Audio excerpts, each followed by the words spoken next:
Texas school shooting kills 10, deadliest since Parkland. A 17-year-old armed with a shotgun and a pistol opened fire at a Houston area high school Friday, killing 10 people, most of them students, authorities said. It was the nation's deadliest such attack since the massacre in Florida that gave rise to a campaign by teens for gun control. The suspected shooter, who was in custody on murder charges, also had explosive devices that were found in the school and nearby, said Governor Greg Abbott, who called the assault one of the most heinous attacks that we've ever seen in the history of Texas schools. Investigators offered no immediate motive for the shooting.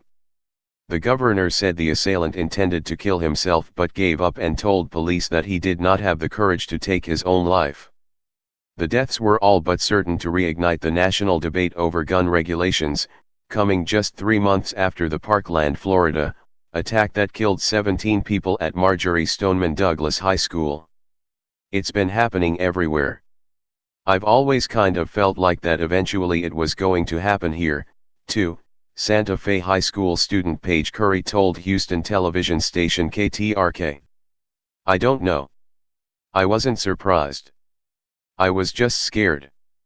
Another 10 people were wounded at the school in Santa Fe, a city of about 13,000 people roughly 30 miles, 48 kilometers, southeast of Houston, the governor said. The wounded included a school police officer who was the first to confront the suspect and got shot in the arm.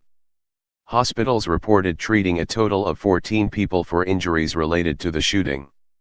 Michael Farina, 17, said he was on the other side of campus when the shooting began. He heard a fire alarm and thought it was a drill. He was holding a door open for special education students in wheelchairs when a principal came bounding down the hall and telling everyone to run. Another teacher yelled out, "It is real." Students were led to take cover behind a car shop across the street from the school. Some still did not feel safe and began jumping the fence behind the shop to run even farther away, Farina said. I debated doing that myself, he said.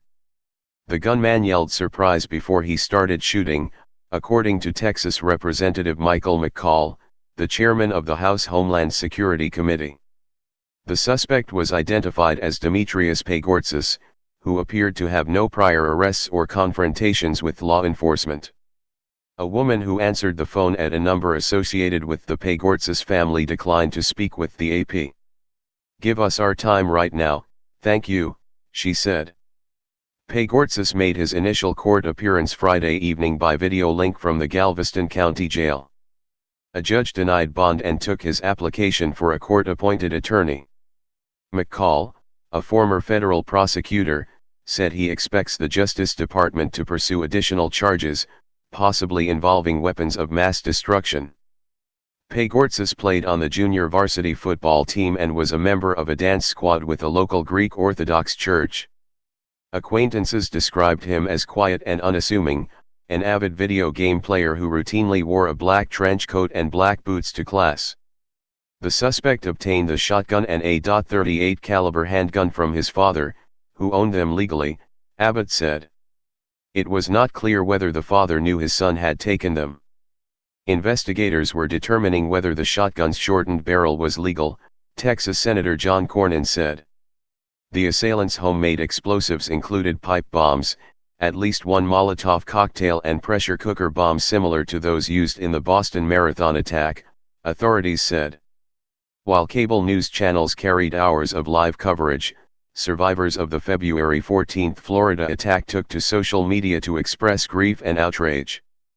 My heart is so heavy for the students of Santa Fe High School. It's an all too familiar feeling no one should have to experience. I am so sorry this epidemic touched your town. Parkland will stand with you now and forever, Marjory Stoneman Douglas student Jacqueline Corin said in a tweet.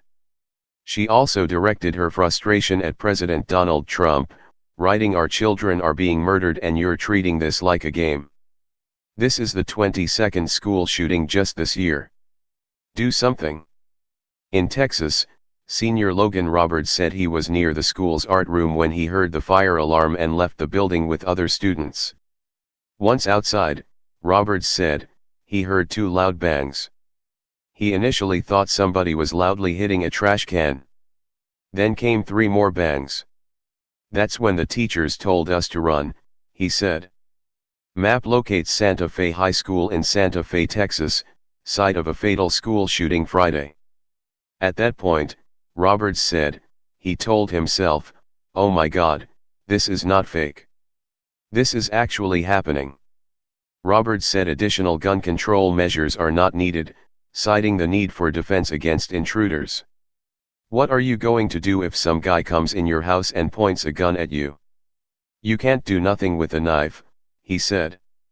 Friday's assault was the deadliest in Texas since a man with a semi-automatic rifle attacked a rural church late last year, killing more than 24 people. There were few prior clues about Pegortz's behavior, unlike the shootings in Parkland and the church in Sutherland Springs, Abbott said, but the teen wrote in journals of wanting to carry out such an attack and then to end his own life. This young man planned on doing this for some time. He advertised his intentions but somehow slipped through the cracks, Cornyn said. In the aftermath of the Florida assault, survivors pulled all-nighters, petitioned city councils and state lawmakers, and organized protests in a grassroots movement. Within weeks, state lawmakers adopted changes, including new weapons restrictions.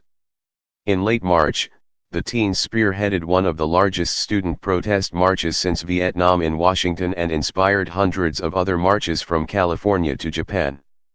The calls for tighter gun controls have barely registered in gun-loving Texas, at least to this point. Texas has some of the most permissive gun laws in the U.S. and just hosted the NRA's annual conference earlier this month. In the run-up to the March primary election, gun control was not a main issue with candidates of either party.